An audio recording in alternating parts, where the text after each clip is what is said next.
Beleza, então, boa noite, Juliano.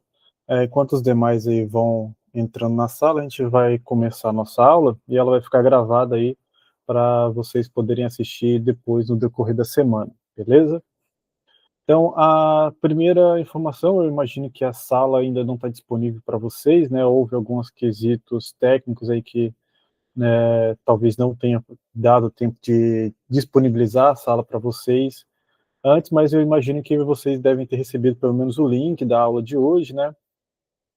Tem algumas pessoas entrando aí, o Juliano já entrou, provavelmente mais alguns aí vão entrando durante a aula, beleza? Então, essa parte inicial, vamos fazer uma apresentação aqui, um passeio sobre o que a gente vai ver, né? Como essa é uma disciplina de reoferta, imagino que vocês já tenham feito a disciplina comigo, mas vale sempre mostrar para vocês e como que a gente vai percorrer a nossa jornada durante esse semestre com essa disciplina. Então, deixa eu compartilhar outra coisa aqui, só para... Ótimo. Tá aqui.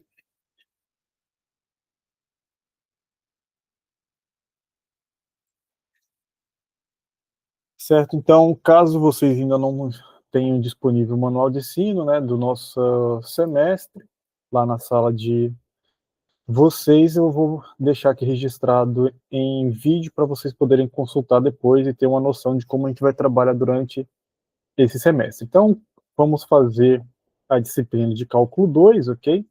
Certo? Com os encontros aqui entre 17 de novembro e 22 de dezembro, mais precisamente, esses encontros síncronos vão ser todas as sextas-feiras, dia 21 hoje, e os próximos, né, dia 28 de novembro, 5 de dezembro, 12 e 19 de dezembro, aqui no horário das 19 horas, horário de Cuiabá. Beleza? A divisão, a divisão do curso, ele continua. Deixa eu ver quem entrou aqui. Ok. Beleza. Então, a divisão do curso continua a mesma, né? Vão ser 3 unidades. A primeira unidade a gente vai tratar ali dos tópicos que envolvem limites e derivadas. A segunda unidade vamos tratar dos tópicos que envolvem integrais múltiplas, né? Mais especificamente integrais duplas e integrais triplas. E depois, na última e terceira unidade, a gente vai tratar ali sobre os tópicos que envolvem integrais de linha e integral de superfície, beleza? Então, qualquer dúvida, vocês podem, assim que a sala estiver disponível, vocês podem estar utilizando o fórum para mandar dúvidas para mim, para os professores tutores, né? Eu imagino que também a gente vai ter, nesse semestre, os tutores temáticos envolvendo aí na nossa disciplina e ajudando vocês nas possíveis dúvidas, tudo bem? Então, ok. Então, beleza. Aqui a gente tem a nossa ementa de cálculo 2, segue a mesma, né? Funções de várias variáveis, derivadas parciais, diferenciabilidade, gradiente, máximo e mínimo de funções, integrais múltiplas, campos vetoriais e os principais teoremas, né? O teorema de Green, Gauss e Stokes. Certo? Aqui a gente tem nossa bibliografia básica, a gente vai estar acompanhando a disciplina através do fascículo da disciplina, que eu já comecei a aula compartilhando a capa dele. Depois a gente tem alguns outros livros de apoio, o Guidorizzi, o Sturt e o livro do Thomas, certo? Basicamente a gente pode seguir a lógica aí do livro do Sturt, vai estar muito próximo do que a gente quer fazer, beleza? Vamos lá, aqui a gente tem algumas datas sobre as nossas unidades, né, de quando, onde começa e onde vai terminar cada unidade, a unidade 2 e a unidade 3. Vamos ter, então, para cada unidade, uma atividade avaliativa, certo? A primeira atividade avaliativa, deixa eu ver aqui quem entrou, ok. Então, a primeira atividade avaliativa, ela vai valer 2 pontos, a segunda 3 pontos, a terceira 3 pontos e aí temos a prova regular no valor de 8 pontos, certo? A atividade 1 aqui, no AVA 1, é referente à unidade 1 que a gente vai estar estudando, a atividade AVA 2 vai ser referente à unidade 2 que a gente vai estar estudando, e a AVA 3 referente à terceira unidade. E a prova regular, ela vai poder pegar tópicos de qualquer uma das 3 unidades. Beleza? Como sempre, a nossa média aqui é 5 e ali vocês vão ter, fazendo o projeto, participando do projeto integrador, uma nota de até 2 pontos aí para ser adicionada na nota de vocês. Beleza? Aqui tem algumas sugestões de quando vocês devem realizar as atividades, vocês podem fazer antes dessas datas. Eu separei aqui 2 tentativas para cada atividade avaliativa, num período de 2 horas. Beleza?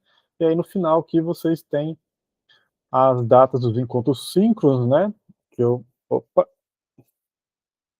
já tinha comentado com vocês, mas aqui está certinho: semana 1, semana 2, semana 3, semana 4, semana 5. Então, nosso último encontro aqui de 19 de dezembro, e depois a gente encerra a nossa disciplina. Deixa eu ver aqui como é que tá. Beleza. Nenhuma dúvida por enquanto. Se vocês tiverem dúvida, podem levantar a mão, mandar no chat aí que eu tento ler aqui e responder vocês à medida do possível. Beleza? Todos esses encontros síncronos, eles vão ficar gravados para vocês poderem assistir depois e quantas vezes forem necessárias. Então, na aula de hoje, né, a gente vai tratar aqui dos tópicos envolvendo limites, continuidades, derivadas parciais e planos tangentes.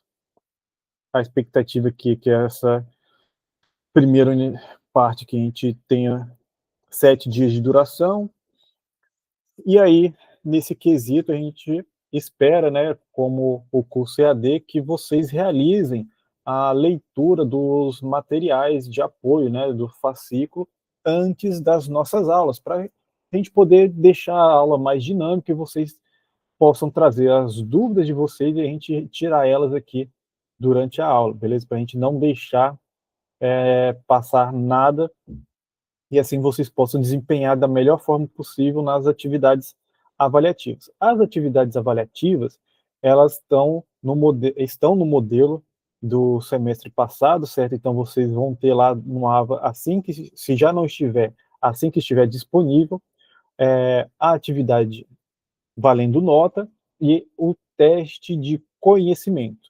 A atividade valendo nota, claro, vai valer nota, e o teste de conhecimento não vale nota. Ele vai preparar vocês, a ideia é tentar, né, preparar vocês para a realização dos exercícios valendo nota.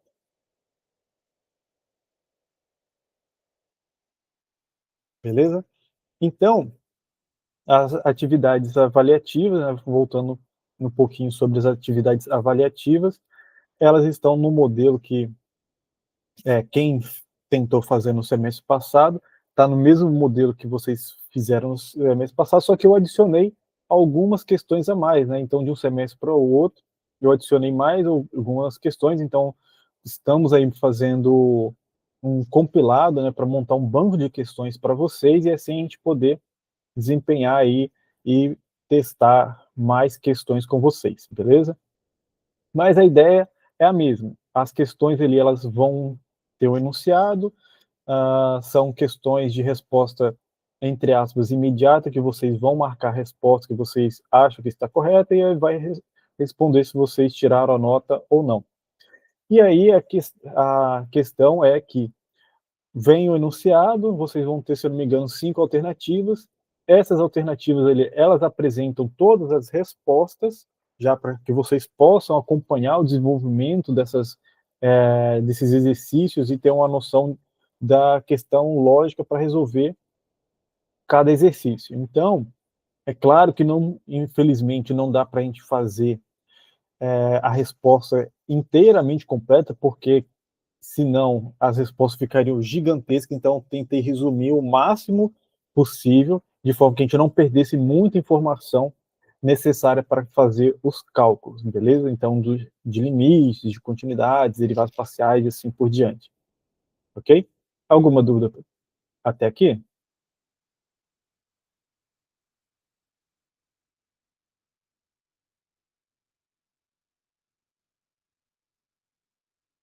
Bom, então vamos continuar. Deixa eu compartilhar outra coisa aqui com vocês.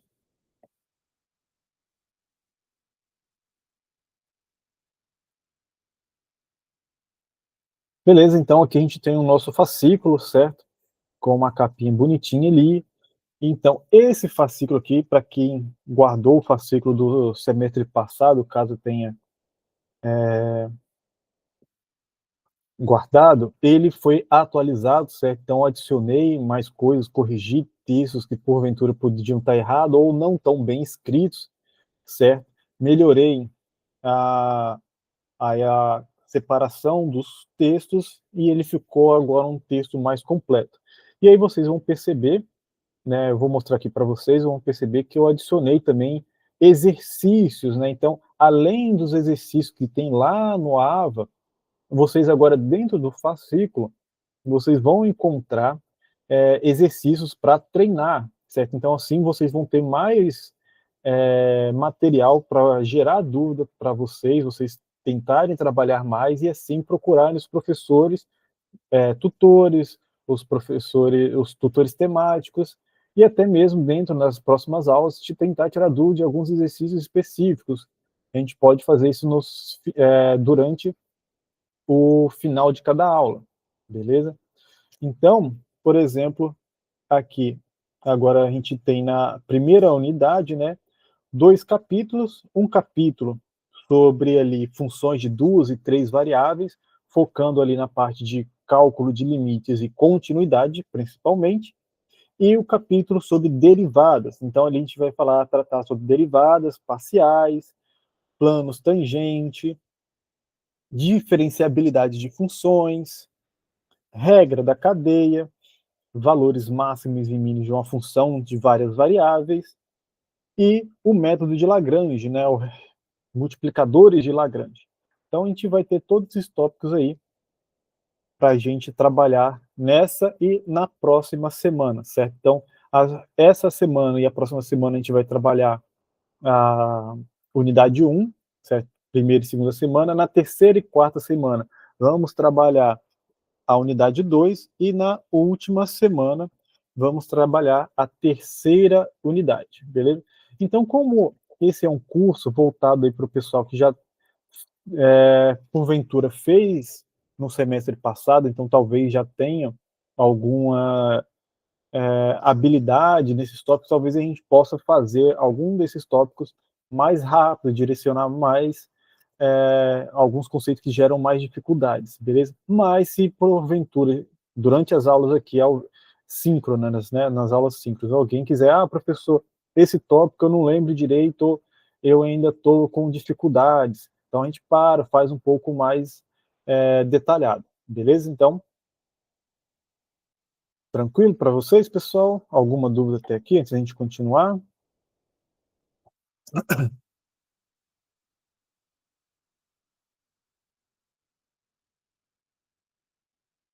Beleza. Então, continuando aqui, então a gente vai, vou falar um pouquinho, né, do panorama aqui, do que a gente vai trabalhar nessa parte inicial. Então, deixa eu compartilhar uma outra janela aqui.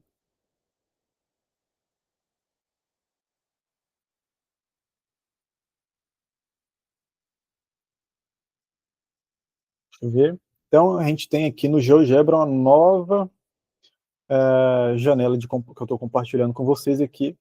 E a gente vai ver durante o nosso curso, né, uma das coisas são funções. Vamos trabalhar propriamente durante todo o curso com funções de 2 ou 3 variáveis.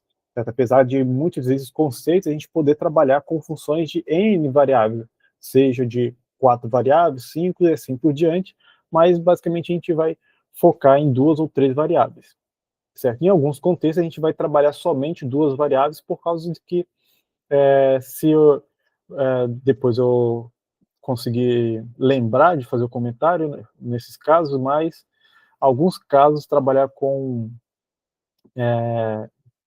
3 variáveis ou mais fica muito complexo, né, para os nossos propósitos nesse curso, então a gente vê a aplicação de conceitos apenas para 2 variáveis. Como assim, professor? Por exemplo, no caso de calcular máximos e mínimos, usando ali as propriedades de testes de derivadas, né?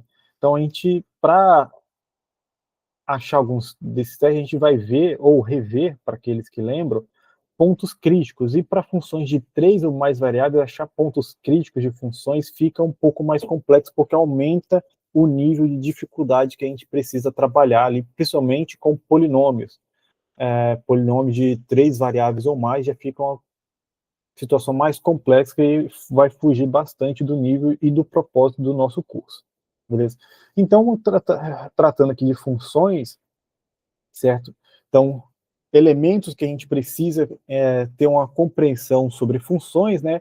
A lei da função, e a partir da lei da função a gente precisa ter uma noção sobre outros elementos que envolvem uma função.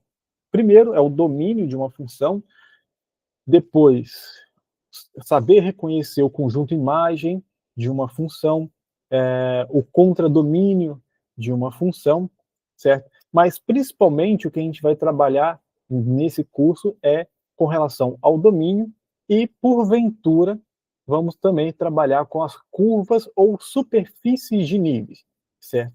A gente vai ver que funções de 2 variáveis, o gráfico de uma função de 2 variáveis mora no R3, e uma função de 3 variáveis, o gráfico já vai morar no R4.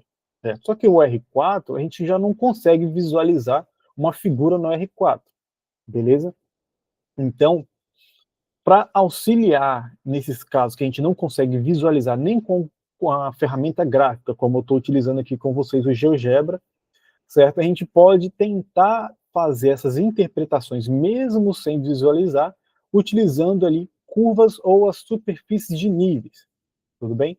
E principalmente essas situações aí de curvas de níveis, ela é muito usada, por exemplo, para o pessoal que mexe com mapas topográficos. Então, as interpretações de um mapa topográfico, ela é basicamente o paralelo à interpretação de curvas de nível, beleza? Então, ali para saber se você olhando o mapa topográfico de uma região, se você ali vai encontrar montanhas, depressões, planícies e assim por diante, é a mesma ideia que a gente vai usar aqui para interpretar curvas de nível. Então, por exemplo, aqui a gente tem de verde aqui o gráfico dessa função aqui, h, dado por essa equação, certo? E aqui a gente poderia estipular, né, por exemplo, essa função aqui, depois a gente vai ver isso mais precisamente, mas pensar, essa função, ela está definida para todos os pares ordenados x, y ou não, certo? Então, isso seria a resposta, né, se perguntar qual é a resposta, o domínio dessa função. A gente vai observar que nesse caso aqui em particular, todos os pares ordenados x, y pertencem ao domínio dessa função, logo, o domínio da função h seria todo o R2, mas depois a gente discute isso com mais calma. E a gente vai ver também que as curvas de níveis, certo? A gente vai ver qual que é a definição dela, mas a ideia geométrica por trás é buscar fazer a interseção aqui do gráfico da minha função com o plano z igual a k. Nesse caso aqui eu estou definindo o k igual a 6,5, certo? E essa interseção aqui vai gerar uma curva que a gente está vendo desse lado aqui da janela, que está aparecendo aqui, pelo menos nesse caso aqui, uma elipse, ok? Então, se eu for mexendo, deslocando e variando o valor do k aqui, a gente vai ver que o plano ali roxo vai começar a se movimentar, e à medida que ele se movimenta, as curvas de níveis vão surgindo aqui, vão sendo registradas pelo programa, ok? E aí elas vão dando uma figura aqui para a gente interpretar como que está acontecendo aqui a situação e qual que é a interpretação que a gente pode tirar dessas curvas de níveis e para falar sobre como se comporta o gráfico dessa função, beleza? Então, por exemplo, aqui se eu diminuir o valor de K, né, então esse plano vai descer, então aí à medida que o plano desce, as curvas de níveis aqui, opa,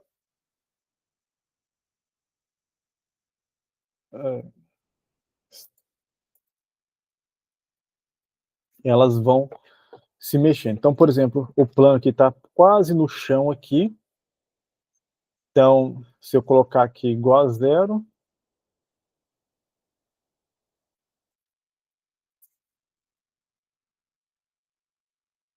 deixa eu recomeçar aqui. Então, qual que é a interpretação que a gente pode tirar daqui? Observe que à medida que eu vou aumentando o valor de K aqui, as curvas de nível, elas vão ficando cada vez menores, né? E o afastamento entre elas, oh, sumiu aqui, não está renderizando bonitinho aqui não, peraí.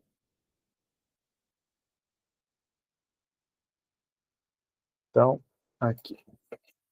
Então percebam que à medida que eu aumentei o valor de K aqui, as curvas de nível da minha superfície elas estão indo em direção à origem, ficando cada vez menores, e a distância entre elas está ficando cada vez menor.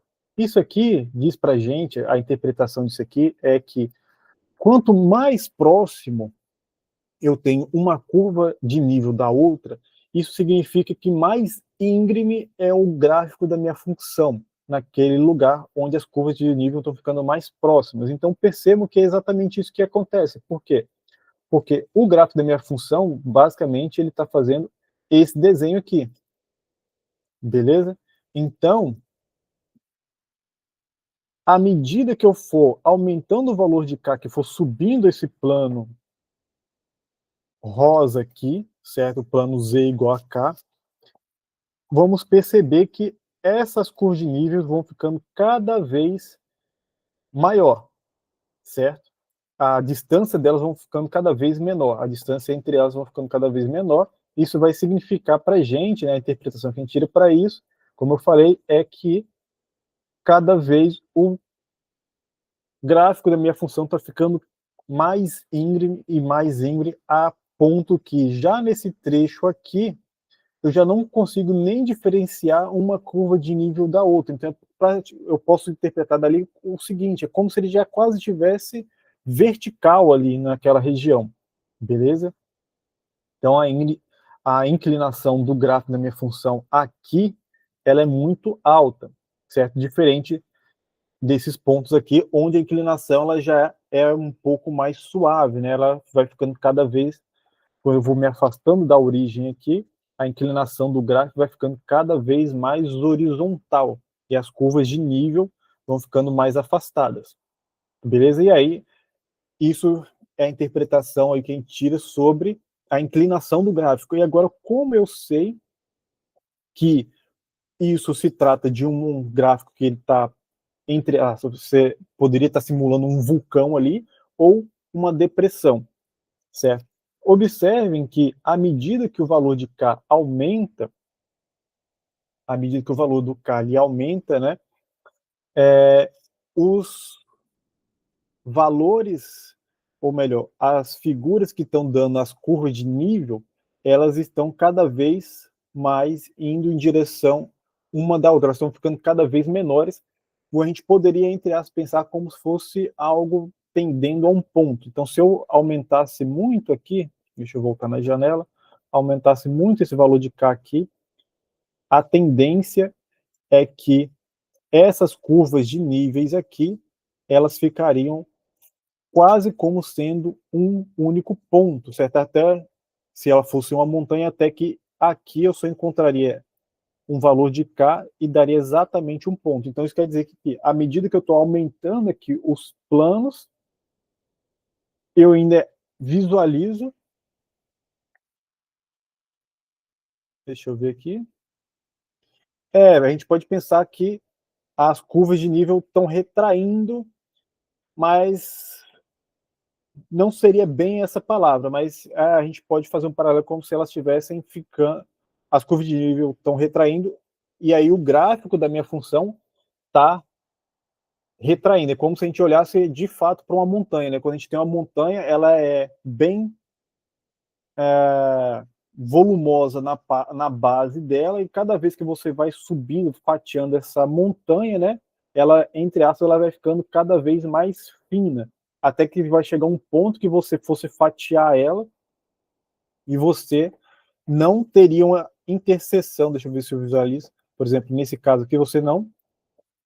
A partir desse ponto aqui, a gente não teria mais uma interseção do plano com a minha montanha. E aí você perceberia, então, então à medida que eu estou levantando isso aqui, o gráfico da minha função está subindo, então ele está saindo do chão e indo em direção ao céu, entre aspas, né, até um certo momento que ele não iam se encontrar. E se isso fosse uma depressão, na verdade, esse ato aí ia acontecer ao invés de quando a gente aumenta o valor de K, a gente diminui o valor de K, certo? Então, se fosse uma depressão, essa ação que eu estou visualizando, ela não seria aumentando o valor de K, mas sim diminuindo o valor de K. Então, fazendo K igual a -1, -2 e assim por diante. Então, a gente pode fazer um paralelo como se o K ali, 0, seria o nível do mar. Tudo bem? Então, à medida que o K aumenta, a gente está subindo do nível do mar, e à medida que o K fica negativo, descendo, né, a gente estaria indo para uma depressão abaixo do nível do mar. Então, dá para fazer, de fato, ali um paralelo com essas informações. Outra coisa que a gente pode tirar de conclusão, outra coisa que a gente vai visualizar também durante esse curso, é o cálculo ali de planos tangentes. Deixa eu carregar aqui para vocês. Certo? Então a gente vai trabalhar ali gráfico de funções e calcular plano tangente em cada ponto desse gráfico, tudo bem? Então, essa situação aqui do plano tangente, ela traz para a gente várias informações. Por exemplo, a gente vai ver a questão de diferenciabilidade dessas funções que a gente tem, e aqui é uma grande diferença que acontece do gráfico da função, na verdade, da ação da diferenciabilidade para uma função de uma variável para duas variáveis, ela muda drasticamente, e as informações vão necessárias para a gente falar de diferenciabilidade vão ser maiores aqui para funções de duas e três variáveis, certo? Então, se a gente tiver tempo, eu vou fazer esse comentário e a gente vai discutir isso com um pouco mais de detalhes, beleza? Mas, além disso, o plano de tangente ele vai trazer informações para a gente como linearizações. Como assim? Bom, lá no cálculo 1, existe, a gente viu um tópico, né, sobre linearização da função. A gente pode pensar também nisso como a, o polinômio de Taylor para aproximar uma função diferenciável. Então, só que a linearização seria, entre aspas, o polinômio de Taylor de uma função de grau 1. Certo? Então, o polinômio de Taylor de grau 1, ele seria a linearização do gráfico de uma função. E isso, quando a gente não tem, por exemplo, computadores e calculadoras para nos auxiliar a calcular alguns valores para funções bem estranhas, essa linearização ela pode ser uma ferramenta muito útil, principalmente para fazer aproximações de valores que seriam muito difíceis calcular diretamente. Então, a gente pode fazer essas linearizações, e fazendo essas linearizações, que vai ser basicamente ali, o plano tangente, a gente pode trabalhar com essas aproximações para o gráfico de funções de duas, três e n variáveis, beleza? Só que aí para funções com mais de duas variáveis, o plano tangente vão ser hiperplanos, e aí a gente não consegue visualizar muito, quer dizer, a gente não consegue visualizar, na verdade, e aí, por isso que a gente geralmente se fixa ali nessa questão de gráficos e planos tangentes de funções de duas variáveis, porque é até onde a gente consegue visualizar, como aqui, usando essa ferramenta do GeoGebra, beleza? E a outra...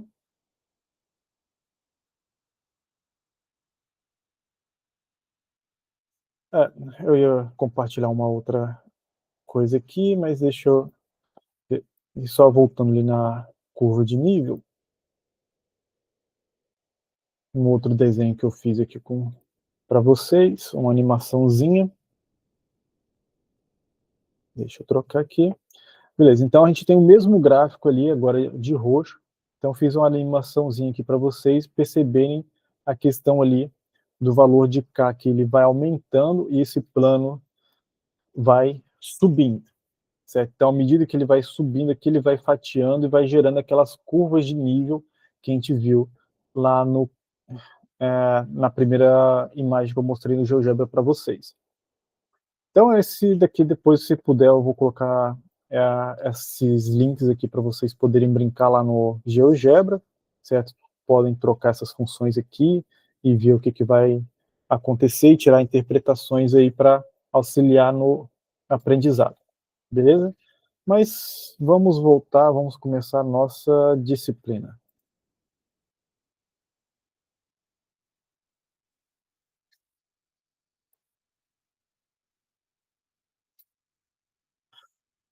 Bacana. Então, vamos então relembrar aí alguns conceitos de funções, né? Funções de 2 e 3 variáveis.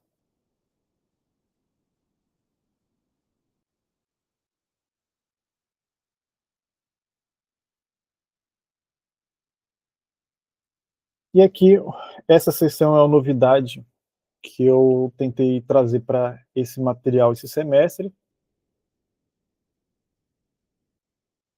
que é apresentar inicialmente para vocês ali algum sistema de coordenadas úteis, né? Que a gente vai ver tanto agora para limites, mas depois quando a gente estiver calculando integrais, a gente vai mudar muitas vezes as coordenadas cartesianas para outros tipos de coordenadas. E por que isso? Porque determinados problemas, se você faz mudanças de coordenadas específicas, você consegue resolver o problema mais facilmente. Como assim?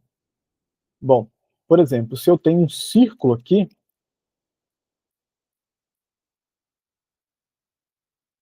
às vezes, calcular algumas coisas que eu preciso calcular dentro de um círculo é mais simples eu calcular,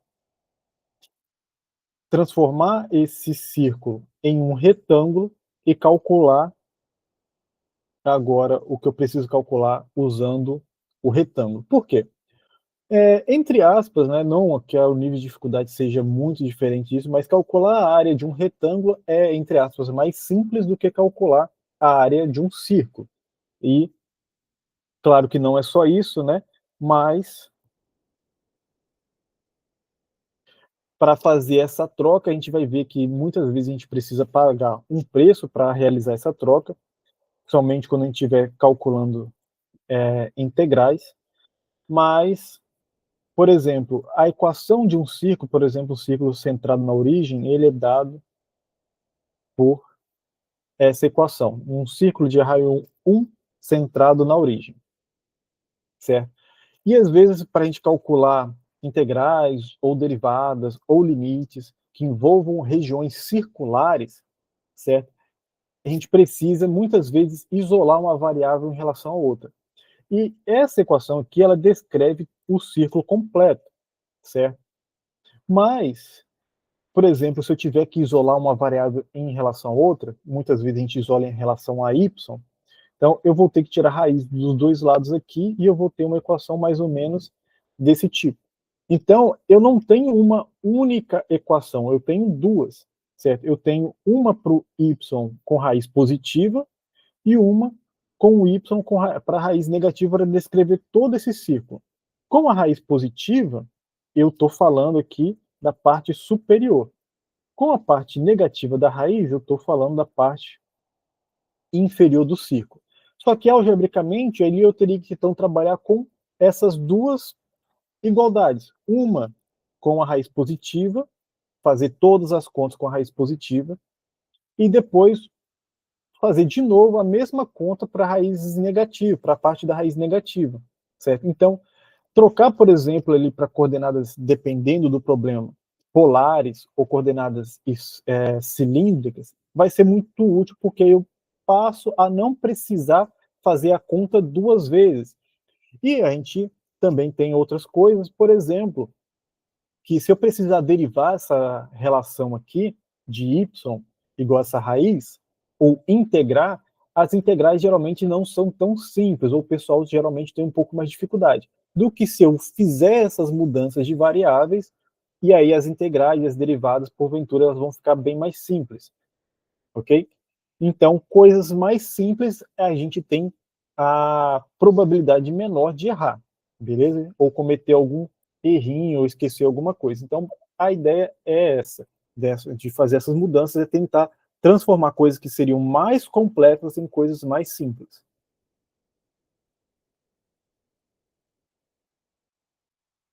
Beleza? Então, aqui a gente vai ver, deixei de curiosidade, né, como que a gente parametriza ali coordenadas cilíndricas, como que a gente parametriza coordenadas esféricas. A gente vai usar isso aqui muito na segunda unidade, quando a gente for falar de integrais triplas e duplas, certo? Mas, por exemplo, como que eu posso pegar a equação, definir um cubo no espaço, né, no R3, e a gente pode parametrizar esse cubo utilizando uma única face dele ali. Então, a gente passa aqui de depender de 3 variáveis a depender de 2 variáveis, certo? Então, questão de dificuldade já facilita um pouco, e ao invés de eu ter que trabalhar com 3 variáveis, eu posso passar a trabalhar com 2, certo? E essas duas formas aqui, elas descrevem o mesmo objeto. Da mesma forma que eu tenho a ideia para o paralelepípedo, para o cilindro circular reto, tudo bem? Então, essa aqui é uma forma de definir o cilindro, utilizando ali as coordenadas cartesianas x, y, z, aí o x e o y fazendo a relação do círculo e o z fazendo a altura desse cilindro, fazendo o papel de altura. Nesse caso aqui é um cilindro infinito, mas eu poderia ter um pedaço de um cilindro fazendo a restrição de z, por exemplo, variando aqui de 2 a 5, certo? Então, e para que isso seria útil? Basicamente, isso que a gente pode pensar na parte de construção, né, na parte de modelagem, na parte de elaboração de projetos. O pessoal, se você for usar um software, você pode precisar ou utilizar esse tipo de equação aqui para fazer uma tubulação, ou esse tipo de equação aqui para fazer uma tubulação. Aí depende como que o software que você vai estar utilizando ele enxerga, né, essa questão de tubulação. Então, mesmo que antes a gente começar a nossa disciplina, a gente já tem algumas aplicações dessa sessão, a gente entender alguns funcionamentos disso. É importante, principalmente se no futuro vocês tiverem interesse ou se depararem com projetos de construção, beleza? Então aqui a gente tem uma forma de definir a esfera, utilizando coordenadas cartesianas, e aqui utilizando a parametrização esférica. Então a gente sai aqui de usar 3 variáveis para usar 2 variáveis, certo? O elipsoide usando coordenadas cartesianas, e aqui uma parametrização de novo usando 2 variáveis, e assim por diante. Paraboloide elíptico, o hiperboloide de uma folha, o cone circular reto, o paraboloide hiperbólico, e assim por diante. Então, a ideia dessa sessão aqui é trazer alguns desses objetos que são bastante utilizados em outros livros e às vezes não dá tempo de apresentar para vocês, então, para vocês terem noção do que significa cada um desses nomes, caso vocês ainda não tenham se deparado com eles, ok? E algumas utilidades, né, onde que esses objetos vão aparecer no dia a dia, ok? Então, por exemplo, aqui o cone circular reto, ele pode ali estar envolvido em projetos de bicos injetores e assim por diante. Beleza? Então, tranquilo até, então agora, de fato, a gente vai começar a nossa disciplina. Então, como a gente tem poucas pessoas presentes hoje aqui, talvez eu faça uma aulinha mais dinâmica, focando mais em fazer exemplos em si, do que falar da parte teórica propriamente dita, ok? Então, por exemplo, calcular curvas de níveis, derivadas parciais, se a gente chegar até lá, calcular alguns limites, algumas continuidades de funções, como que a gente pode fazer essas coisas, calcular o domínio de certas funções, e assim por diante. Então, aqui a gente tem, eu inicialmente fiz a definição. Ah, não fez cálculo 1, eu imagino, né, Silveira? Isso, eu não fiz o cálculo. Boa noite, professor, tudo bem? Boa noite, tudo bem? Eu não fiz o cálculo 1, desculpa lhe interromper, Tranquilo, e eu pode queria falar à lhe vontade. perguntar, eu estou fazendo a reoferta do curso, e Uhum. aí eu queria lhe perguntar o seguinte, aonde que eu posso, por favor, estar acessando para ver se eu consigo esse material do cálculo 1 que foi fornecido, que foi passado no semestre passado, por favor? Então, você lembra se você estava provavelmente na sala do AVA, se você ainda tiver o acesso à sala do AVA de cálculo 1, provavelmente vai estar lá esse material. Se você não tiver esse acesso, eu posso ver de pedir o pessoal para colocar lá na sala do AVA de cálculo 2 dessa disciplina que a gente está fazendo, lá disponível para vocês consultarem. Você sabe se você tem acesso ainda à sala do cálculo 1, quando foi ofertado? Eu vou dar uma olhada porque eu tinha trancado o curso e Uhum. eu retornei nesse semestre, tá? Eu vou verificar e aí na semana, aliás, no início da semana, eu já dou um feedback a respeito, Bacana, tá você pode direitinho. mandar para mim pelo AVA ou mandar por. Acho que não vai ter o meu e-mail lá agora, sala. No Mas, chat. Tá. você pode mandar pelo chat aí se você conseguir verificar isso ainda hoje. Mas Uhum, caso você não conseguir verificar hoje, eu imagino que a sala do AVA vai estar disponível. Se já não estiver, vai estar disponível na semana que vem, antes da nossa próxima aula. E aí uhum. você me avisa, manda mensagem por lá. Aviso sim, obrigada. De nada. Beleza? Então, tendo isso em vista, a gente pode fazer essa parte inicial um pouco mais devagar para o pessoal que, então, estaria fazendo o primeiro contato com o cálculo. E aí eu gostaria, então, de observar que para a gente conseguir, é impossível desempenhar bem cálculo 2 sem cálculo 1? Não é impossível, mas aí a gente tem que trabalhar bastante, procurar bastante. Tipo, teve dúvida? Procura o professor tutor, o tutor temático, certo? Porque como que funciona basicamente o cálculo 2, né? Ele é basicamente o cálculo 1, certo? Só que com mais coisa. Como assim, professor, com mais coisa? Bom, cálculo 1, a gente fala lá de funções de uma variável, que é basicamente o quê? Uma função que pega um número real, e associa um outro número real, tudo bem? O que a gente vai ver aqui agora é que a gente vai pegar funções que pegam, porventura, um par ordenado, né, x e y, e associa a isso a um número. Então, a gente vai calcular limites de funções de duas, três variáveis, pensando e recorrendo ao limite de funções de uma variável.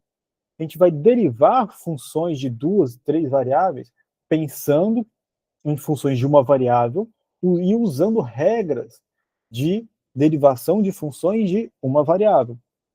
A gente vai calcular integrais múltiplas ou de superfície, mas basicamente as nossas integrais múltiplas de superfície a gente vai ter teoremas de forma que garantam que, apesar de ser integral dupla, tripla, nada mais é do que a gente calcular 2 integrais lá do como se fosse lá do cálculo 1, 3 integrais como se fosse lá do cálculo 1. Basicamente, então, é o cálculo 1 com mais coisas, mais repetições, entre aspas, certo? A gente vai usar tudo que a gente viu lá, mas aí eu vou tentando aqui fazer passo a passo com vocês para a gente, vocês poderem entender da melhor forma possível, tudo bem? Mas aí, até para quem está aqui hoje, quem vai ver esse vídeo depois e precise ainda relembrar algumas coisas de cálculo 1, é extremamente necessário que vocês lembrem, por exemplo, como que eu calculo o limite de uma função, de uma variável, como que eu derivo, quais são as propriedades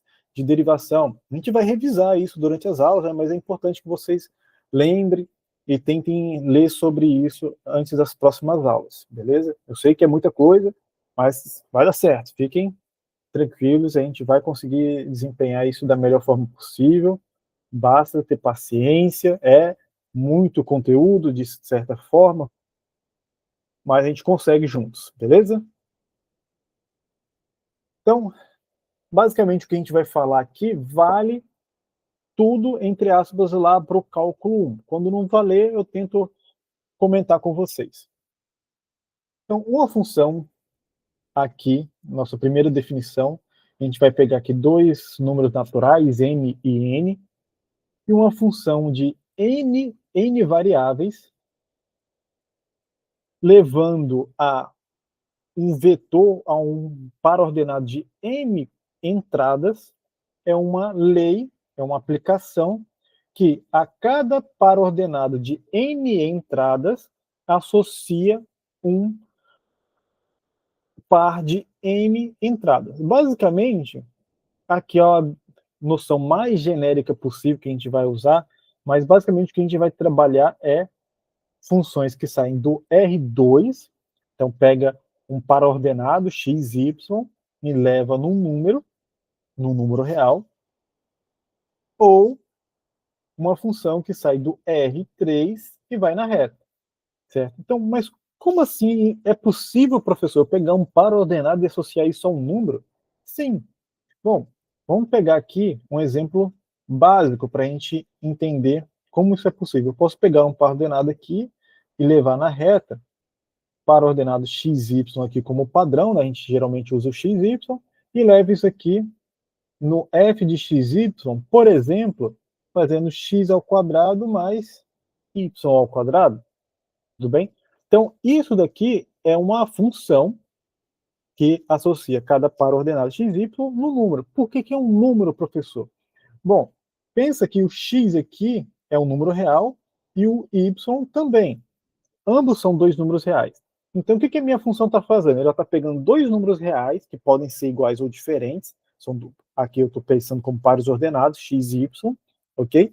E estou associando esse par ordenado ao número x quadrado mais y quadrado. Bom, x quadrado é um número, e y quadrado é um número. Somar dois números reais ainda é um número real, então isso aqui é, de fato, um número real. Então, isso aqui é uma função de duas variáveis.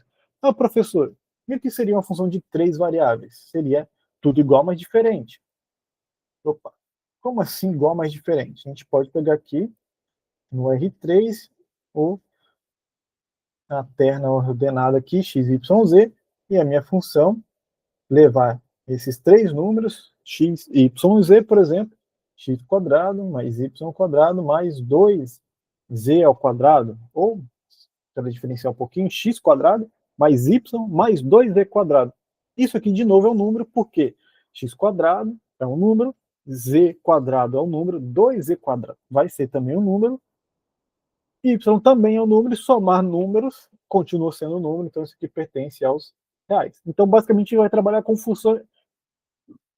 funções desse tipo, ok? Saindo do R2, indo na reta, saindo do R3 e indo na reta. Ok? Então, a gente vai ter aí definição do conjunto imagem de uma função e o domínio de uma função de duas e três variáveis, assim como lá no cálculo 1, é o conjunto dos pares ordenados que, quando eu aplico a minha função, retorna um número real. Professor, mas isso sempre vai acontecer. Por que a gente precisa se preocupar com isso? Bom, nem sempre isso vai acontecer, pessoal. Por quê? A gente pode ter, por exemplo, aqui a minha função, por exemplo, de duas variáveis, definidas da seguinte forma: x² mais y² menos, ou melhor, assim, 1 menos x² menos y². Eu posso ter essa função aqui.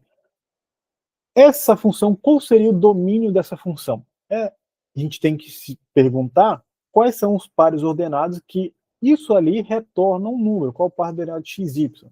Bom, para isso virar um número, o que está dentro da raiz tem que ser positivo. Então, 1 menos x² menos y² tem que ser maior ou igual que zero. Por quê?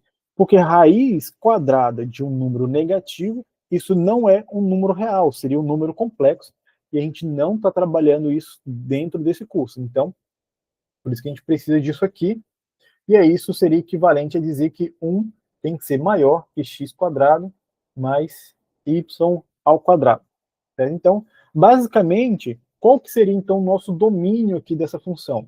Que seria todos os pares ordenados x, y, que eu substituo naquela raiz ali, e aquilo vai me retornar o número real. Seria aqui os pares ordenados, tais que 1 é maior ou igual que x² mais y². Tudo bem? Basicamente, isso ali tem a ver com a equação do ciclo, a gente determinar se isso ali está dentro do círculo de raio 1 centrado na origem ou fora. Ah, professor, sempre eu tenho que pensar na raiz e tal? Não, isso é para esse caso específico, definir essa função. Se eu troco a minha função aqui, por exemplo, 1 sobre x² mais y². Agora eu tenho um quociente, então eu tenho que me preocupar com o que está no denominador não se anular. Bom, nesse caso aqui, a única possibilidade disso se anular do denominador se anular é x igual a zero e y igual a zero. Certo?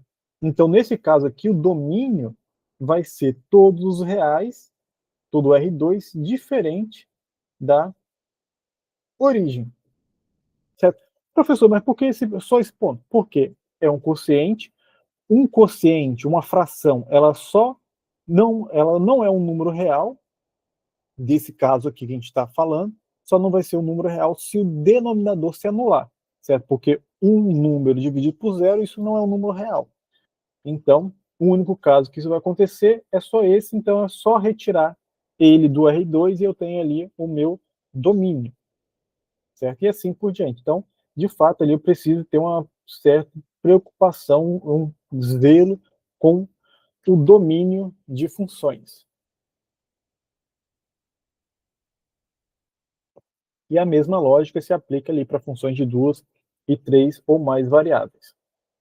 E aqui vocês vão ter outros exemplos aqui para vocês visualizarem. Eu adicionei aqui um certo paralelo com álgebra linear nessa parte, tudo bem? Para quem já fez álgebra linear ou está fazendo, ou ainda vai fazer álgebra linear, já vão poder pegar aqui um certo contexto, tudo bem? De como que o nosso curso vai se alinhar à álgebra linear, podemos usar álgebra linear aqui e informações de álgebra linear aqui para tirar conclusões.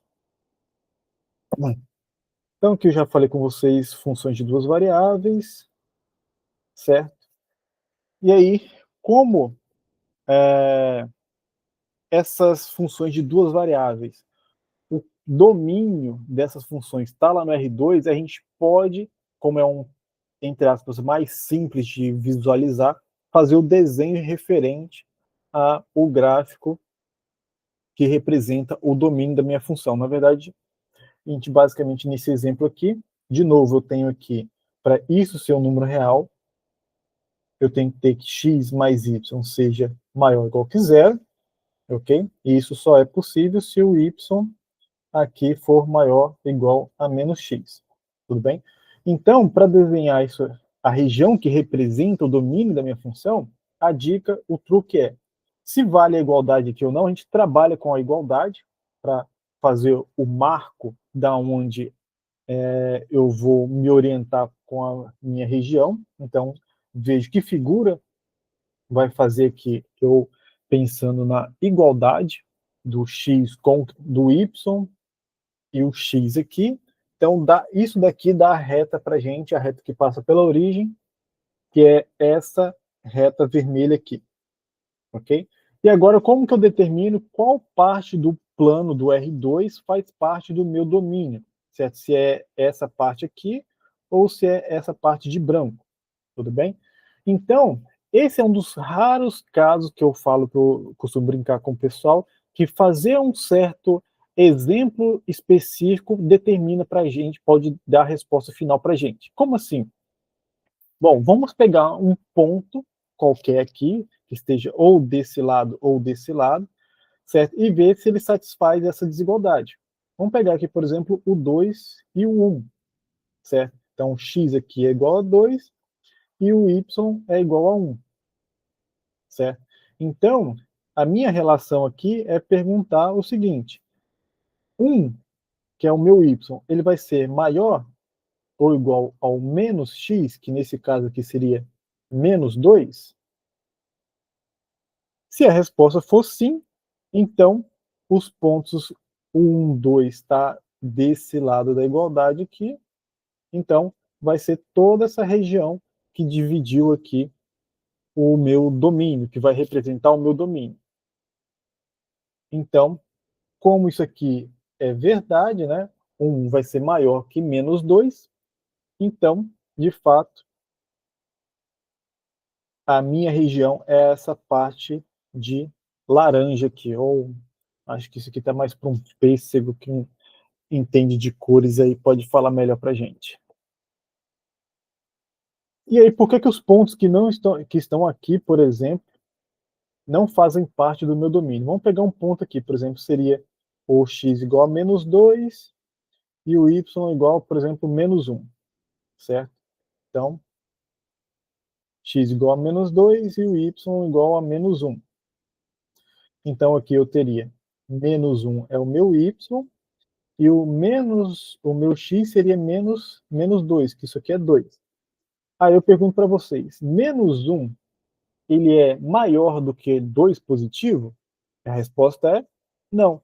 Então, isso daqui não se verifica, certo? Então, esse ponto aqui não pertence ao domínio da minha função.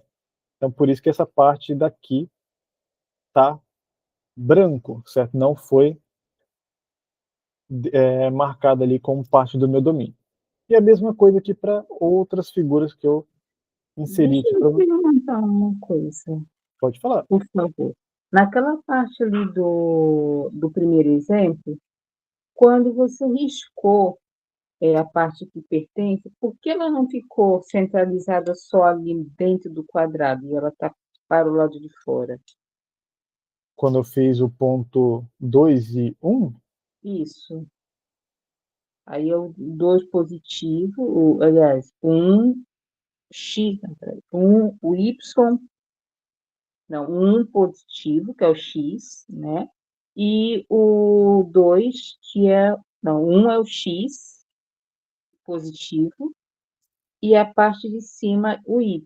Aí você fechou como se fosse um quadrado. Por que que, no caso, você preencheu a parte externa e não dentro do quadradinho ali? Ou indifere? É só o não, exemplo. não o caso aqui era só para entender qual dos lados aqui da minha reta Uhum. Ah, tá. que ia Entendi. fazer parte do meu domínio. Aí é um dos raros casos que a gente pegar um exemplo específico dá a resposta para a gente. Uhum. Entendi. Então, como esse ponto aqui satisfaz essa desigualdade, e ele estava aqui, né, no 2 Uhum. e no 1 aqui, então ele está desse lado, então os pontos que eu pegar desse lado da reta vermelha, Ah, eles tá. vão estar no meu domínio. Uhum. Tá, entendi. E do lado branco aqui, os pontos que eu pegar como esse daqui, eles não vão estar.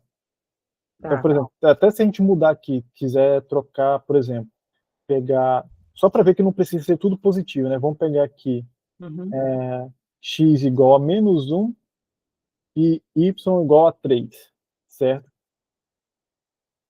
Até para ver aqui se de fato o meu desenho está condizente ou não, né, com a desigualdade aqui. Então vamos ver se esse ponto aqui, que seria o menos 1 e 3, se ele satisfaz essa desigualdade. Então aqui o y é igual a 3, certo? E o menos x vai ser menos 1. Tudo bem? Isso aqui dá 1, então. E aí eu me pergunto agora, o y é maior ou igual ao menos x? Sim, porque o 3 é maior do que 1. Então, de fato, esse pontinho que eu marquei que ele tem que estar nessa parte laranja aqui mesmo, porque ele satisfaz a desigualdade. Tá. Beleza? E aí, consequentemente, ele pertence ao domínio da minha função f1 aqui. Tá joia, obrigada. De nada. Então, podem perguntar, pessoal, pode ficar à vontade aí para perguntar, parar a aula, tirar dúvida. Não tem problema não. O professor até gosta quando vocês participam. Bem, aí a gente tem a mesma definição aqui para funções de 3 variáveis, mas como o professor é péssimo para desenhar coisas no R3, quer dizer, falando melhor, na verdade, funções de três variáveis, o gráfico dela vai estar lá no R4. Então, o gráfico já não dá para a gente visualizar. Mas o domínio de funções de 3 variáveis, ele vai estar no R3, certo? O domínio da função de 3 variáveis vai estar no R3.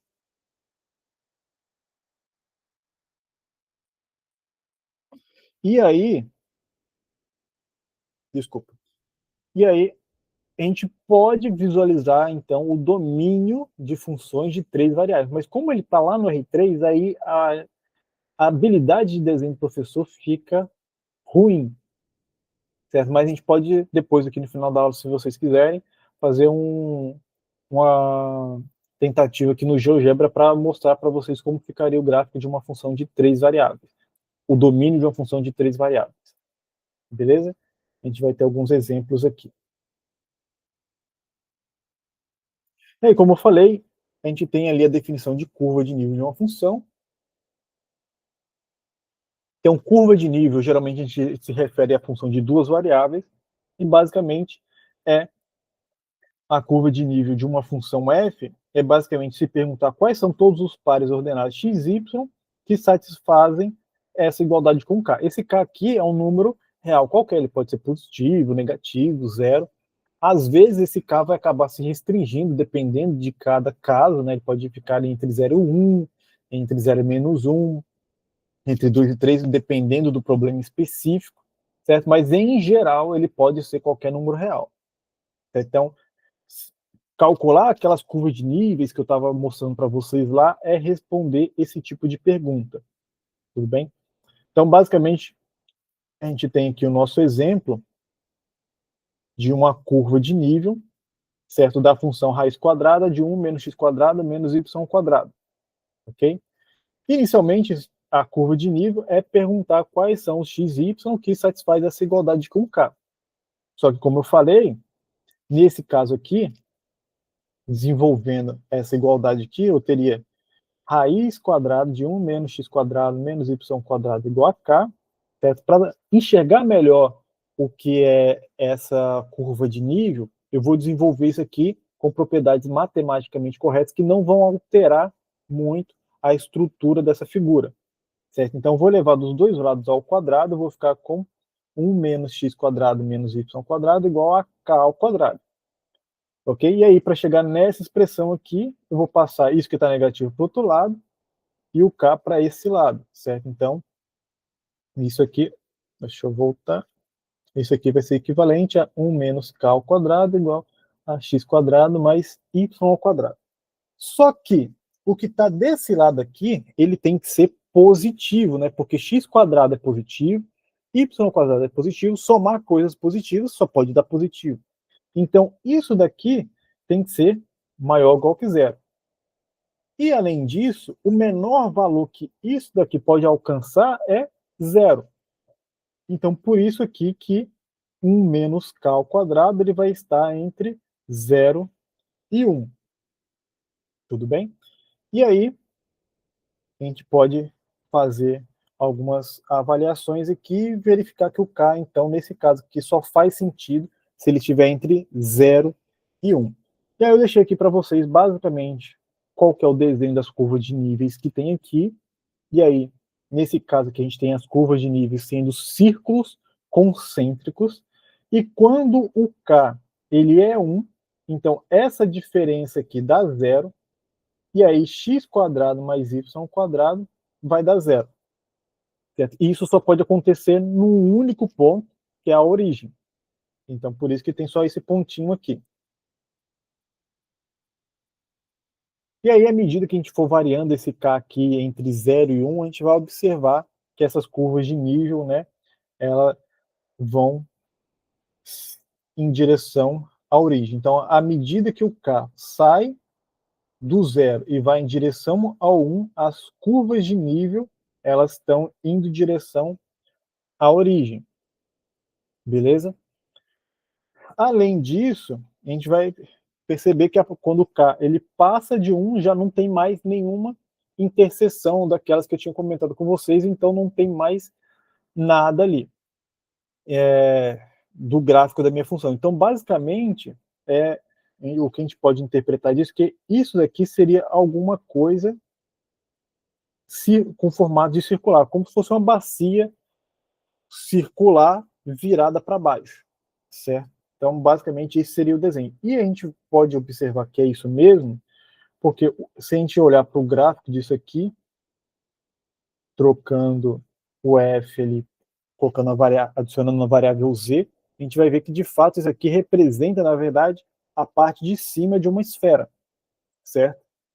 Então, de fato, ali as curvas de níveis que a gente for observar condiz com a interpretação do gráfico da função.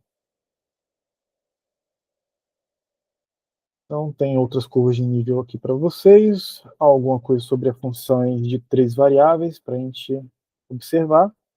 E só para a gente falar aqui, então, a noção de limite, ele trata ali de como que a função se comporta, certo? Como que a imagem da função se comporta quando o valor do x, ou do par ordenado ali, xy, ela está próximo de um ponto específico que a gente quer analisar.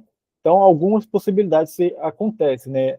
Quando o meu xy está se aproximando de um ponto AB, a minha função, o comportamento da minha função pode acontecer dela ser bem comportada, isso ali dá um número. Pode ser que ela seja bem comportada, mas o valor do limite vai diferir do valor da minha função naquele ponto, e o valor da minha função, a imagem da minha função pode ficar cada vez maior à medida que o xy está se aproximando desse ponto. Aqui, lá no cálculo 1, seria o equivalente o limite tender ao infinito ou ao menos infinito, dependendo da situação. Beleza? Então a gente tem esses paralelos aqui, porque as nossas funções, seja de 2 ou 3 variáveis, elas estão chegando na reta. A gente não vai ter, apesar do caso limite da minha função dar mais infinito ou menos infinito, a gente não vai ter o caso que a gente tem lá no cálculo 1, esse caso aqui, que o x pode tender ao infinito. Nesse caso aqui, a gente não vai ter essa situação, certo? Os nossos limites, eles só vão tender a pontos, ou pares ordenados, ou triplas, certo? Ou xy ou xyz, ok? Então, pelo menos nesse ponto, e para aqueles que tiveram mais dificuldade quando o limite de x tendia ao infinito ou menos infinito, esse caso não acontece para a gente aqui, porque a gente vai trabalhar dentro do R2 e não tem essa noção de ordenação dentro do R2, do R3 e assim por diante. Ok? Então, e aí voltando, a gente vai precisar recorrer ao estudo de limites de funções de uma variável sempre. Por quê? A definição do limite de uma função de 2 variáveis, a definição precisa, ali usando epsilon e delta, vai ser bem parecida com a do cálculo 1, certo? Mas, e a nossa notação aqui vai seguir a mesma notação lá do cálculo 1. Lá no cálculo 1, geralmente a gente fala limite de f de x é igual a L quando x tende a um número A, certo? Paralelamente, a gente tem aqui o limite da função f de xy sendo um número L quando xy tende ao ponto AB. Ok? Então, a gente vai trabalhar a mesma notação aqui, e a notação para 3 variáveis vai ser exatamente só adicionando a variável z ali.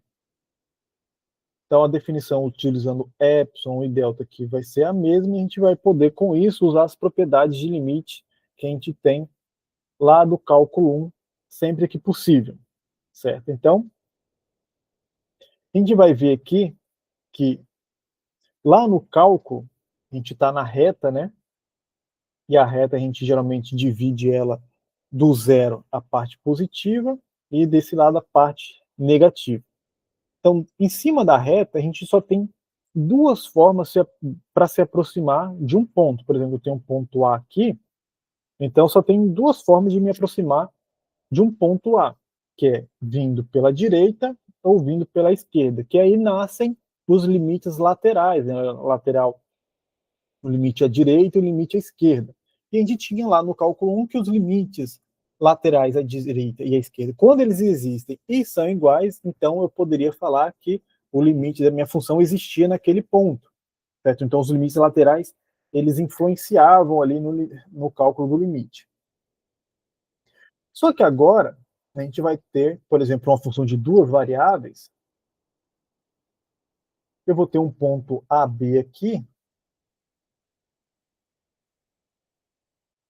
e eu agora não tenho, no R2, por exemplo, uma quantidade finita, ou igual tinha no cálculo 1, para me aproximar do ponto AB. Eu posso me aproximar desse ponto AB assim, assim, assim, de infinitas formas possíveis, certo? Porque eu tenho infinitas direções agora no R2 para me deslocar. Ou seja, eu não tenho mais aqui dentro do R2 ou do R3 em diante a noção de limite à direita ou à esquerda, certo? Mas a gente vai ter esse resultado aqui, deixa eu ver aqui. Eu posso utilizar o teorema 131 para a seguinte informação. Se eu tiver uma função e duas curvas me passando por um ponto AB que eu quero calcular o meu limite.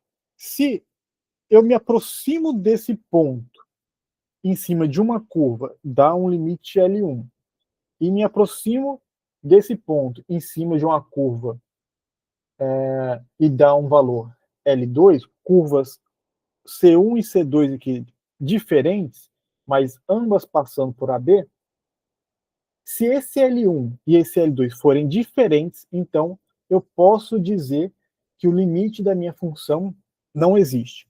Como assim? Isso que seria basicamente o paralelo para a gente com os limites laterais. Só que aqui a gente não vai falar mais de limite direita ou esquerda. Por quê?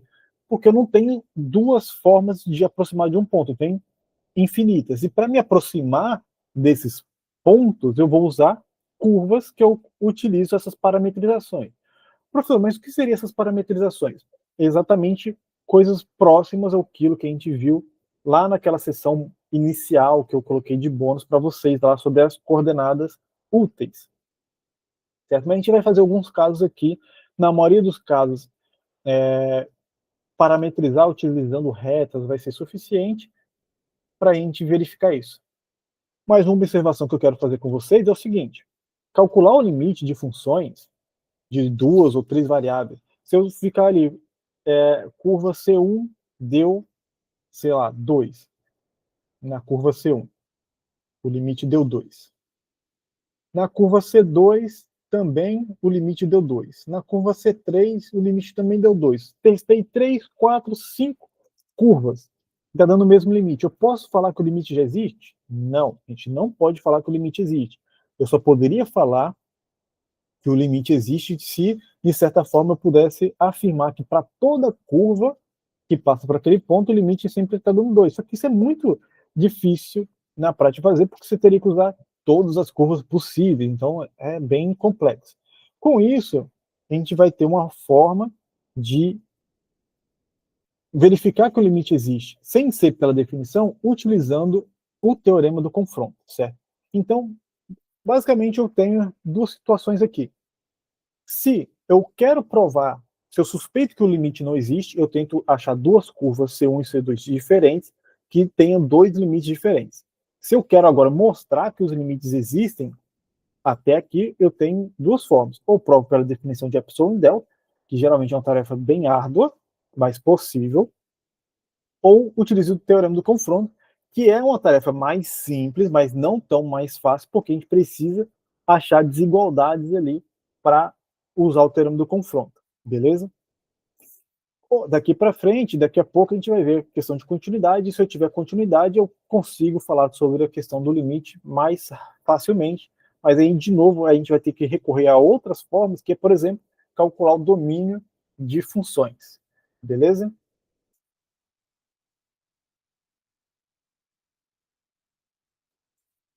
Então, vamos para a prática aqui, o que de fato significa isso. Deixa eu pegar um exemplo, deixa eu adicionar uma página aqui para a gente brincar um pouquinho.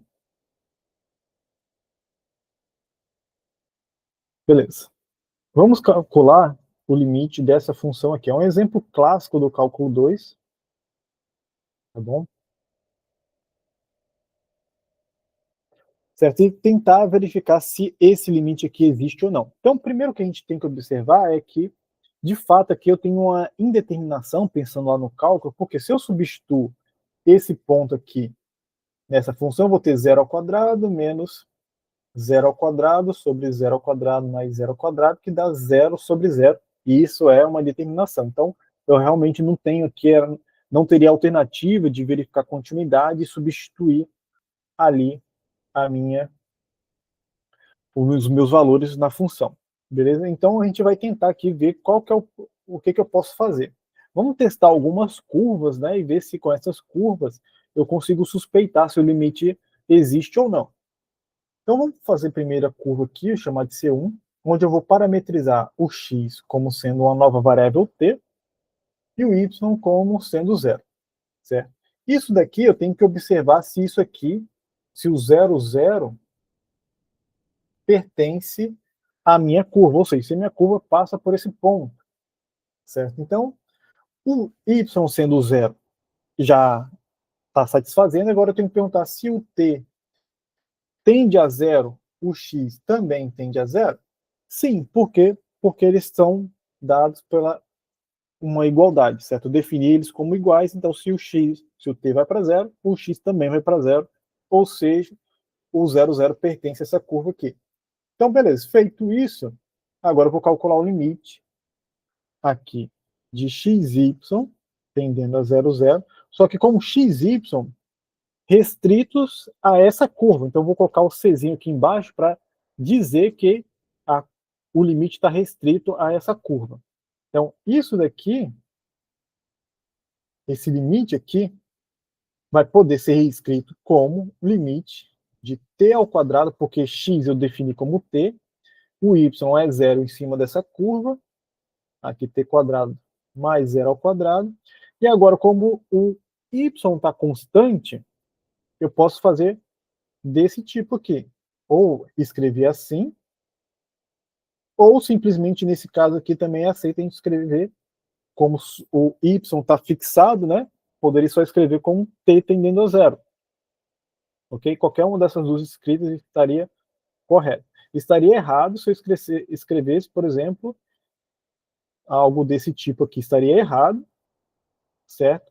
Ou se fosse o contrário, xy tendendo a t e zero. Isso também estaria errado. Beleza? Então, só por simplicidade aqui, eu vou fazer só t tendendo a zero, só para a gente fazer essas contas um pouco mais rápido, né? Então, isso daqui é limite de t quadrado sobre t quadrado com t tendendo a zero. E aí, aqui tem um cuidadinho, que lá na definição, isso aqui passa a ser um limite de uma função de uma variável, certo? Então a gente pode usar coisas do cálculo 1 aqui agora, onde lá no cálculo 1, quando eu faço isso aqui, o t ele não é zero, e se ele não é zero, eu posso simplificar t quadrado com t quadrado dá 1, limite da constante é a própria constante, então seria 1. Então esse limite aqui deu 1. Paralelamente, eu posso definir outra curva aqui, muito parecida, só que agora eu vou fazer o x fixado igual a zero e o y igual a t. Pelas mesmas razões, o 0, 0 está nessa curva C2, e eu posso calcular agora essa função aqui, sobre o C2, certo? Só que agora eu vou ter aqui 0 ao quadrado menos t ao quadrado, 0 ao quadrado mais t quadrado, e pelas mesmas razões que vai ser limite de menos t quadrado sobre t quadrado, t tendendo a zero, e isso aqui vai dar agora menos 1. Ou seja, aquilo que eu tinha falado, eu achei agora duas curvas diferentes, né?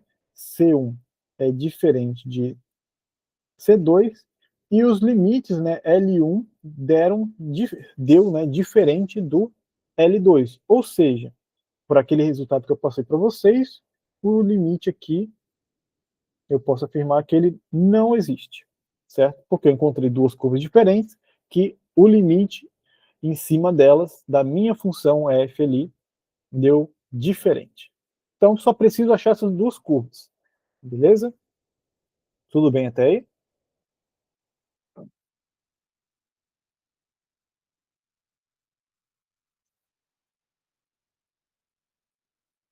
Beleza. Então, deixa eu apagar aqui que a gente vai brincar agora com funções de limites de funções de três variáveis, certo? Que é a mesma lógica. Vamos pegar um outro exemplo clássico aqui dos limites, certo? Vou pegar aqui xy mais yz, x quadrado mais y quadrado mais z quadrado, com x, y, z tendendo a 0, 0, 0. Ok? Primeiro, estou aqui fazendo alguns exemplos com vocês, pessoal, onde esses limites não existem. Depois eu vou pegar esses mesmos exemplos e mostrar para vocês coisas, limites que vão existir, por exemplo. Então, não é todo limite que não existe. Né?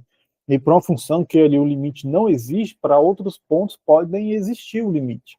Tudo bem? Então, a gente vai concluir isso daqui a pouco. Mas vamos fazer isso aqui primeiro para a gente ver essa questão de curvas diferentes, com limites diferentes. Beleza? Então, eu vou fazer o seguinte agora. Eu vou definir uma curva C1 aqui.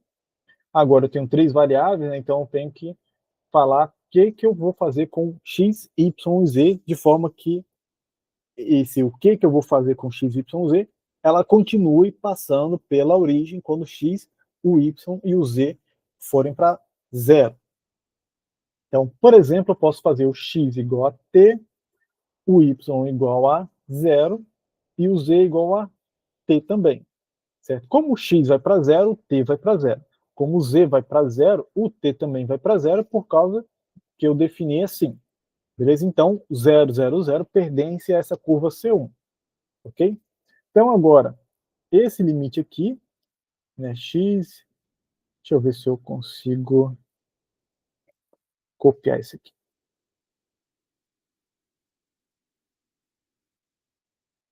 Beleza?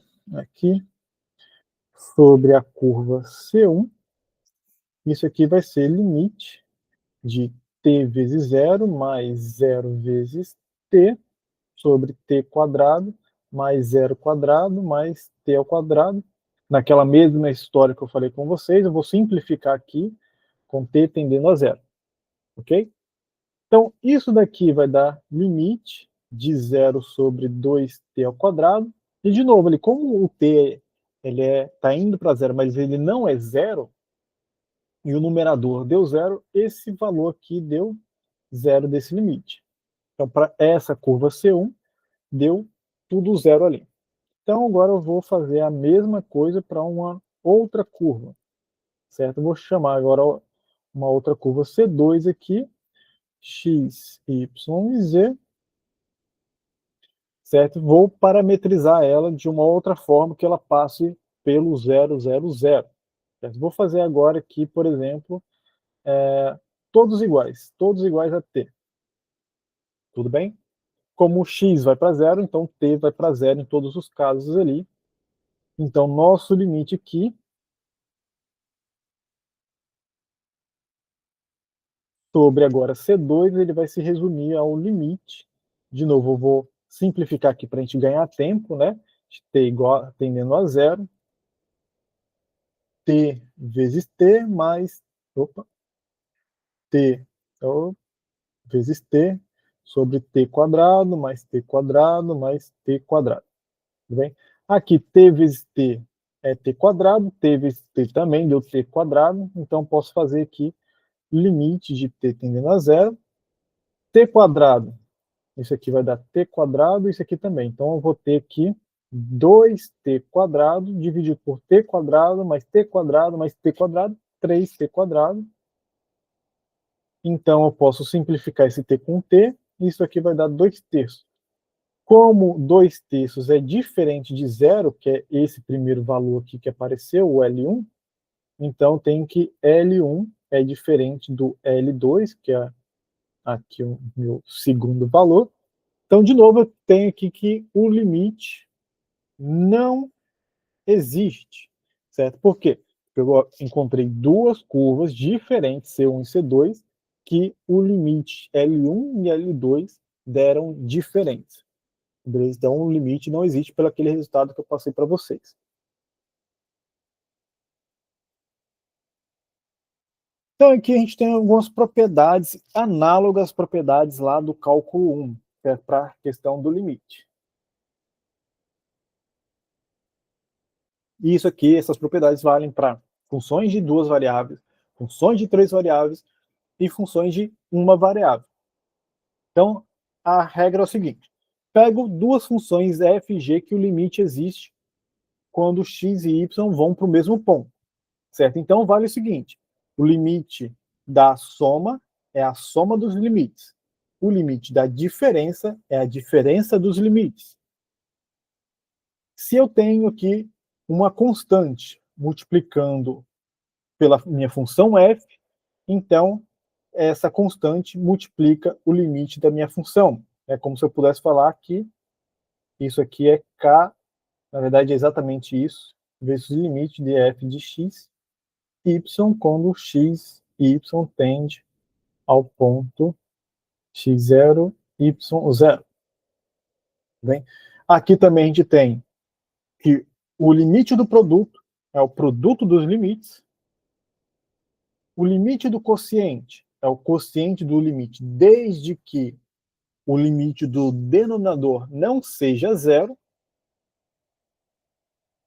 Aqui o limite da potência é a potência dos limites, e a raiz enésima do limite é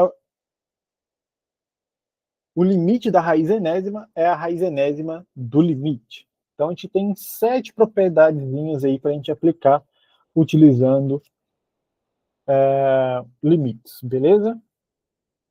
Aí tem uma breve discussão aqui, que de alguns casos, como eu falei, faz sentido passar para coordenadas polares, que fica mais simples, tanto para provar quanto não para provar limites, mas tecnicamente, para usar coordenadas polares, é só quando ou a gente desconfia que o limite não existe, e a gente vai usar coordenadas polares para tentar usar isso, ou se a gente desconfia que o limite existe, mas tem que ser o limite ser zero. Aí, usando coordenadas polares, pode facilitar.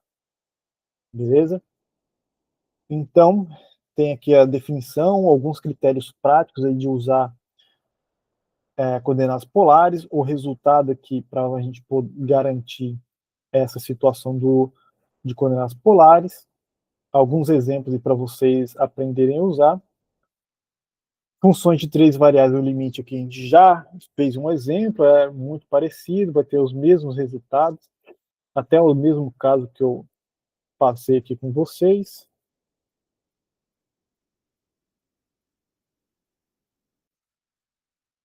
Eu quero chegar numa parte, as mesmas regras que eu acabei de passar para vocês para os limites, e eu queria falar aqui sobre a continuidade para a gente falar de alguns limites mais interessantes, ok?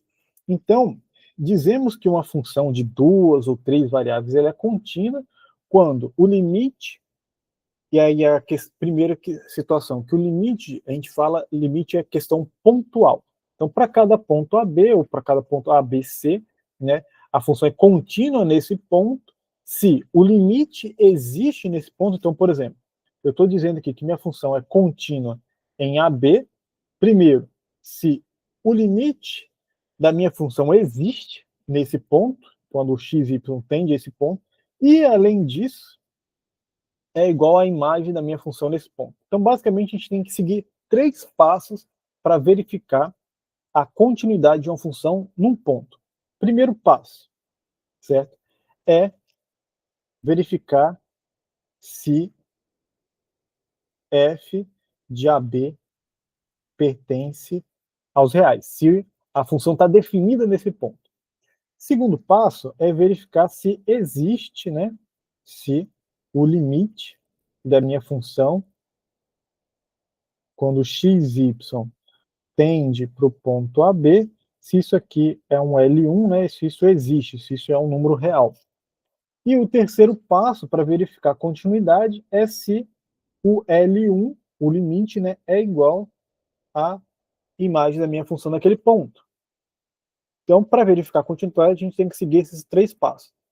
Se a gente conseguir verificar esses 3 passos, então a função é contínua naquele ponto. E para todos os pontos que a função for contínua, se fizer essas condições, a função vai ser contínua nesses pontos. Só que vocês podem perceber que isso é muito trabalhoso, muito árduo, em geral, para fazer testes ponto a ponto. Então, a gente tem ali algumas questões para falar sobre a continuidade de forma mais fácil. Então, primeiro, a gente tem a questão da álgebra das funções contínuas, a gente poder operar funções contínuas. Como assim, professor? Então, se eu pego ali 2 funções contínuas, f e g, num determinado ponto AB, e eu pego ali, por exemplo, K sendo um número real qualquer, eu posso dizer o seguinte: então, se eu somar f e g, ou se eu subtrair elas, eu continuo tendo uma função contínua. Se eu fizer o produto de funções contínuas, o produto ainda vai ser contínuo. Se eu fizer ali o produto por um número real, uma constante, vezes uma função contínua, isso ainda continua sendo uma função contínua.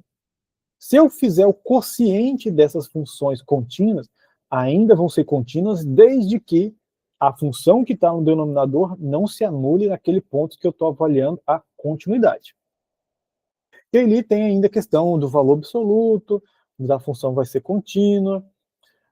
Se eu pegar o máximo de funções contínuas, continua dando uma função contínua, a mesma coisa para o mínimo, e assim por diante. E além disso, composição entre funções contínuas gera uma nova função que também vai ser contínua, ok? Mas o que eu quero chamar mais atenção para vocês é o corolário aqui 143. 143.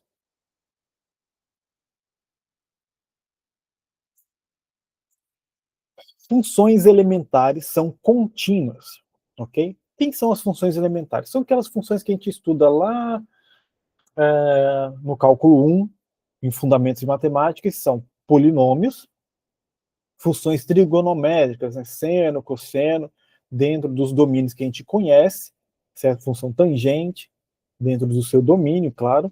Funções exponencial, função logarítmica, são funções contínuas dentro dos seus domínios. E aí, funções racionais, né? Funções racionais são funções desse tipo de expressão ali. E a gente pode pensar nas funções racionais, esse P e Q, ele, polinômios. Então, por exemplo, se P e Q são polinômios, né, então a gente tem ali uma expressão racional, e elas vão ser contínuas dentro do seu domínio, bastando que você verifique se o denominador não se anule. Se essas expressões racionais envolverem outras funções que não são funções polinomiais, aí a gente precisa de ter mais cuidado, né? Por exemplo, se eu envolver raízes, aí precisa que o que esteja dentro da raiz seja positivo. se o que envolveu esse quociente, essa expressão racional envolver, sei lá, um logaritmo, o logaritmo ele só está definido para coisas estritamente positivas, então a gente teria que tomar uns cuidados a mais, beleza? Tudo bem até aí? Sim. Beleza.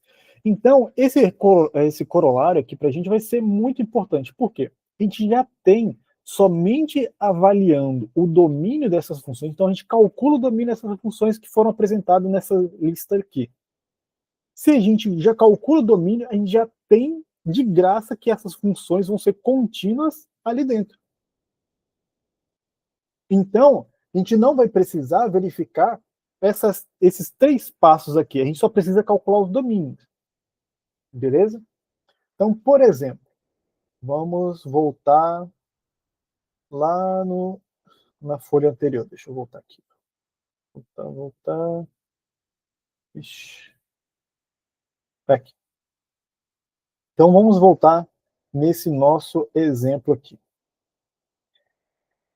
Deixa eu apagar aqui para a gente já viu que a função, o limite não existe no 000 para essa função aqui.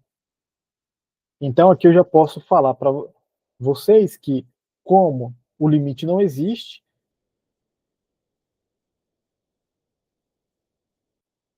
quando x, y e z vai para 0, 0 e 0, isso implica que essa função, né, que eu vou chamar de f aqui, só para economizar, f não é contínua em 0, 0, 0. Então, essa função não é contínua em 0, 0. Mas eu posso pensar, no R3 todo, será que essa função é contínua em outros pontos do R3, não é contínua em lugar nenhum? Então, a gente precisa avaliar, né, o domínio dessa função. Só que essa função aqui, como eu falei para vocês, ela é polinomial. Então, o numerador dessa função não tem restrições. Então, eu só preciso me preocupar com o denominador e onde o denominador se anula. Mas esse denominador aqui é x² mais y² mais z ao quadrado. Certo? Então, quando que isso vai zerar? Como isso aqui é positivo, isso daqui é positivo, e isso daqui é positivo sempre, porque são quadrados, então a única forma disso aqui zerar é se isso aqui vai zerar se somente se x for 0, y for 0 e o z for 0. Opa, mas isso é exatamente esse ponto. Então, o domínio da minha função f ali, o domínio da minha função f, é todo o R3 tirando a origem. Opa, mas se essa função é uma função racional, o domínio dela é todo R3 diferente da origem, então quer dizer que todo ponto diferente da origem minha função é contínua. Ou seja, o limite existe, eu sei exatamente quanto que é. Vamos lá. Então, por exemplo, eu poderia calcular aqui o limite de xy, yz, x² y² mais z², como, por exemplo, xyz. Falem para mim no chat aí, ou liguem o microfone de vocês para vocês participarem. Valores possíveis de z, x e y. 2. 2. Pode ser aleatório? Pode ser o que vir na cabeça. -1. Menos 1. Deixa eu ver. 3. E 3. Então, esses são os valores para x, y, z que vocês falaram aí. Então, como essa função, esse ponto não é a origem, então essa função é contínua nesse ponto. Então, isso aqui é f de 2 menos 1 e 3. Então, é só substituir nessa função aqui. Então, vai ser, substituindo, o x é 2. Então, é 2 vezes menos 1, que é o y, mais menos 1, que é o y, e 3, que é o z, sobre o 2 ao quadrado, mais menos 1 ao quadrado, mais 3 ao quadrado. Isso aqui vai dar menos 2 menos 3 vai dar menos 5 sobre 4 mais 1 mais 9. Então, isso aqui deu menos 5 sobre 14. Pronto. Então, se eu calculo o limite, o domínio da função, e aí eu vejo que ela é uma daquelas funções elementares que eu listei lá, eu já sei onde que ela é contínua. Então, eu posso calcular o limite muito mais simples. Tudo bem?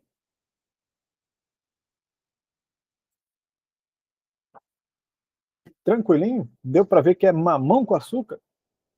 Ah, sim. Que açúcar que é esse? Mas é claro, é aquele mamão com açúcar que você tem que ir lá colher ou esperar ele madurar, descascar ele. Tem que ver aqui que tem um erro em digitação. Peraí, cadê que eu queria? Ué, cadê o exemplo que eu queria?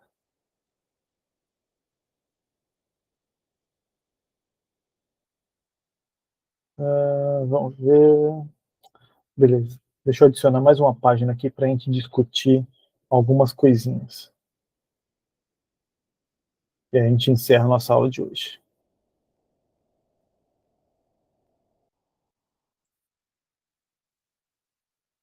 Então vamos pegar essa função f de xy aqui, como sendo xy sobre x quadrado mais y quadrado.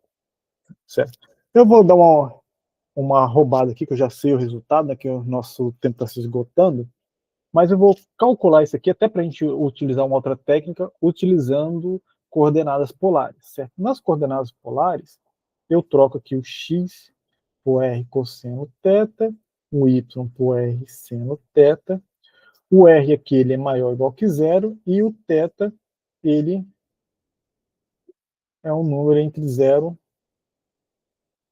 e 2π, certo?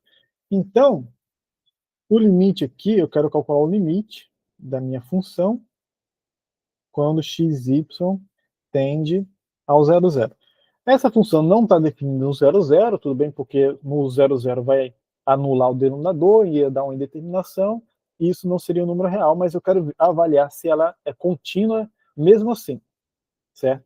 Então, eu vou trocar isso aqui para coordenadas polares, então isso aqui seria limite, o x é r cosseno θ, o y é seno θ, e aqui, usando identidade trigonométrica, eu vou ter r quadrado cosseno quadrado de θ mais seno ao quadrado de θ. Bem?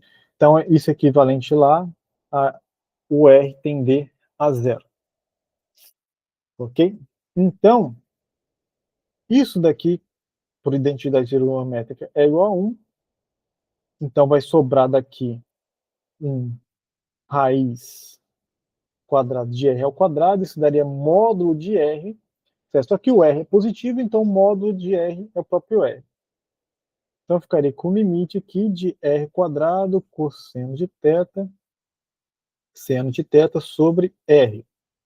Como r é diferente de zero no limite, né, a gente pode simplificar. Isso aqui vai ficar só r vezes cosseno de θ, seno de θ. Aí tem toda uma justificativa que tem como a gente limitar esse produto de r, de cosseno de θ e seno de θ, e a gente consegue, utilizando o teorema do confronto, mostrar que isso aqui é zero. Então, essa daqui é uma função em que a gente pode calcular o limite usando coordenadas polares. Tem como utilizar aqui coordenadas cartesianas, só que seria mais trabalhoso, a gente gastaria um pouco mais de tempo para fazer essa verificação. Tudo bem? Utilizando o teorema do confronto. Ok? Então, basicamente aqui, o que a gente vai fazer é definir uma segunda função aqui, só que definida por duas sentenças. Como a função valor absoluto também é definido por duas sentenças, a gente pode ter funções definidas por duas ou mais sentenças. Vou definir a seguinte função, g como x y sobre x quadrado mais y quadrado sobre a raiz.